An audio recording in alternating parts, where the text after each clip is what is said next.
आदिवासी समाजाच्या वतीने आज नांदेड जिल्हाधिकार्यालयावर धडक मोर्चा काढण्यात आला।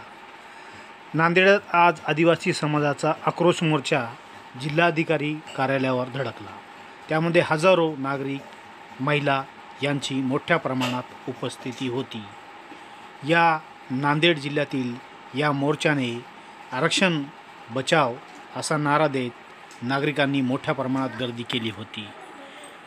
नांदेड जिल्ह्यातील संपूर्ण आदिवासी महिला पुरुष यांची उपस्थिती या मोर्चाद्वारे आज नांदेडात दाखल झाली। या मोर्चामध्ये आरक्षण आमच्या हक्काचे, नाही कोणाच्या बापाचे असा नारा देण्यात आला आहे।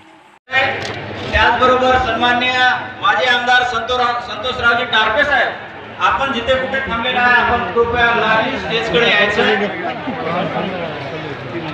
स्टेजच्या उजव्या बाजूला सन्माननीय संजयजी दाभाडे सर, सन्माननीय सुनीलजी भसारा सर, सन्माननीय भीमरावजी केराम साहेब यांचं आगमन झालेलं आहे। टाळ्याच्या गजरात त्यांचं स्वागत। टाळ्या। या ठिकाणी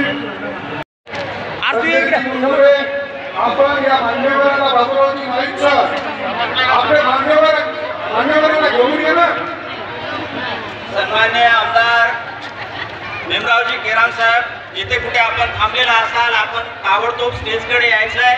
सन्माननीय सुनीलजी भुसारा साहेब, आमदार यांना विनंती आहे की आपण स्टेजकडे यायचं आहे। तसेच सन्माननीय लक्कीभाऊ जाधव यांना सुद्धा विनंती आहे की आपण सुद्धा या भारतामध्ये सगळ्यात पहिली जी जमात असेल ती आपली आदिवासी आहे आणि त्यामुळे इथल्या जल, जमीन आणि जंगल या सर्वांवर पहिला अधिकार असेल तर तो आदिवासी समाजाचा आहे।